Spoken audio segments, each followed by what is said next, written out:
Welcome sa DRS 2.0.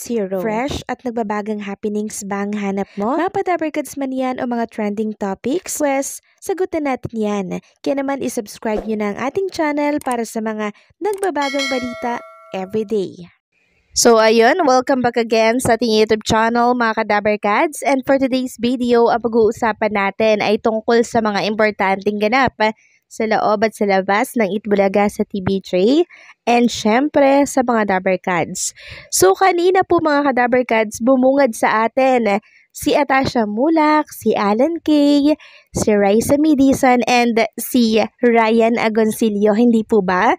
So marami po ang natuwa mga kadabarkads dahil finally, at last, nakita na natin si Atasha Mulak. So kahit pa paano po mga kadabarkads, yung pag-aalala po at pag-aalangan ng ibang dabarkads kung nasaan si Atasha at bakit din na nakikita sa Itbulaga ay napawi po dahil present si Atasha ngayong araw ng Friday. Sabi ko naman sa inyo pag hindi po hectic ang schedule ng isang Atasha Mulak, nasa Itbulaga po siya. Samantalang si Maine Mendoza naman po malapit na ang kanyang birthday, March 3.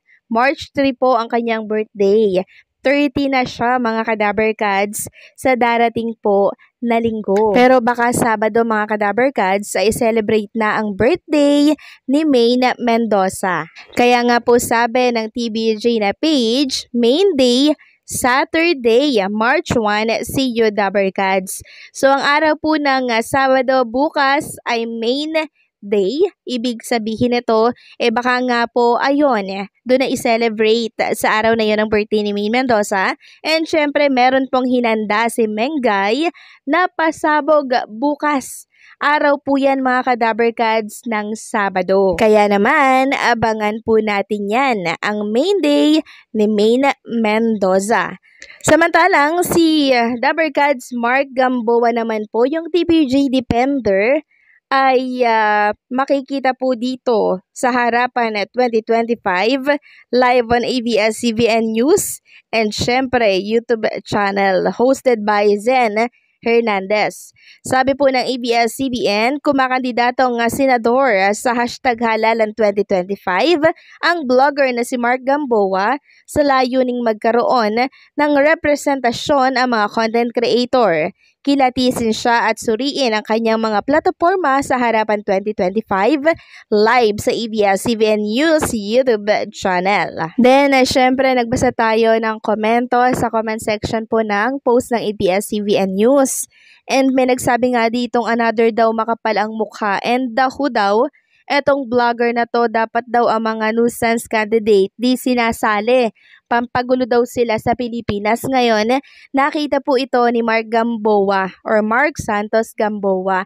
Sabi niya, sige, puro artista at dynasty ang e-elect natin. Then, ang reply naman po ng nag-comment na yon, sabi, solid BBM kami, no to kakamping, no to vlogger, wag mag-ambisyon, gusto mo lang nakawan daw yung Pilipinas, pumirmi ka sa pagiging vlogger. So, grabe siya, diba? Then, sabi po ni Mark Gamboa, asus, mas kakampi pa nga ako kay PBBM kesa sa ibang kasama niya sa alyansa. Yung iba doon baka mag-Duterte by 2028. So, ganun talaga yung mangyayari doon mga kadabarkads. Kung sino po yung uupo sa pagka-presidente, syempre doon didikit yung iba. So, ganun po talaga ang laro sa politika. So, para sa akin, bigyan natin ng tsansa itong si Mark Gamboa, diba? Kung maganda naman po yung plataforma niya, why not? Coconut, diba? So, sariin din po natin yung mga magiging plataforma niya. So, wag tayong magdepende lang sa ingay nung pangalan. Iboboto ko kasi sikat siya, kasi artista siya, maingay yung pangalan niya. Hindi po ganun. Mga kadabarkads, suriin nating mabuti yung ating iboboto. Okay? Yung talagang meron pong malasakit sa ating bayan. Okay? So, bigyan po natin ng chance yung iba na maipakilala yung kanilang magandang hangarin dito po sa ating bansa. Samantalang, pag-usapan naman natin ang tungkol doon sa isang noontime show studio na kung saan ay benenta na po ng 6 billion. Actually, hindi lang po yung studio ng noon time show na to ang binenta, kundi yung iba pa pong mga ari-arian nila, property or lupain. Nasa 3 hectare po ang nabenta, mga Cadaver Cads, no? Compound ito for 6 billion installment po. So, anong noon time show ba yang nabentang yan? Yung studio po, mga Cadaver Cads, yung studio po nila ang naibenta. Sabi kasi dito sa isang kapamilya page, end of an era, ABS-CBN Corporation official nang ibibenta sa Ayala Land Inc. Ang ilang bahagi ng Quezon City property nila, matitira na lamang ang 1.4 hectares o ang kabuuan ng ELG building at magsisilbing tahanan ng bawat kapamilya show at employees. Kabilang sa mga nasabing naibenta ay ang kinatatayuan po ng iconic transmitter, Dolby Theater, at Showtime Studio at marami pa pong iba. Ayan po yung sinasabi kong nabenta, yung studio ng isang noontime show. At Showtime, na-eventa daw po yung studio.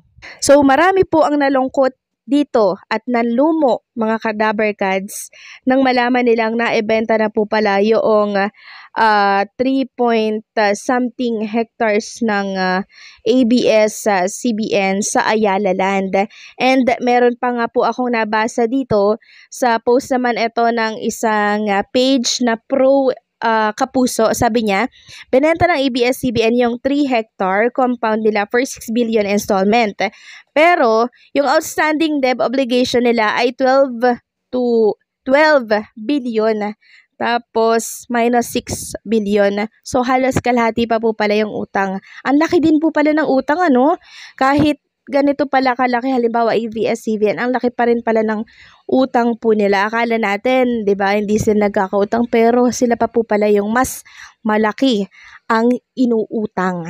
Then, sabi po dito, sinong mag-aakala na ang minsang high and mighty na TV network ay mauuwi sa ganitong sitwasyon?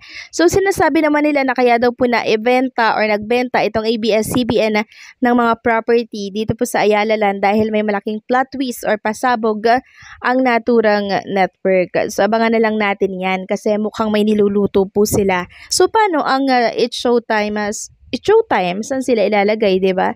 Kung binenta na po yung studio nila. Sabi nga dito, basahin, ibinenta ng ABS-CBN ng 30,000 square meter mula sa kabuang 44,027.30 square meter sa property na to sa Quezon City sa Ayala Land sa halagang 6.24 billion. Ayon daw sa ABS-CBN, ang kikitain mula sa pagbebenta ay gagamitin para bahagyang bayaran ang kanilang utang sa bangko. Ayan, mga Cadaver Cads. So, nakakalungkot lang. Pero okay na din yun dahil nababawasan po yung kanilang utang sa bangko. Sabi nga dito, on 27 February 2025, ABS-CBN Corporation and Ayala Land Inc. signed a memorandum of agreement for the sale of the portion of ABS-CBN property located in Quezon City. The property, the sale covering 30,000 square meter out of the total 44,027.30 square meters of the property, subject to certain conditions precedent, including Philippine Competition Commission or PCC clearance. So, ayan, mga Cadaver Cads, napakalinaw po niyan. So, ano po ang masasabi ninyo dito, mga Cadaver Cads? Just comment down below.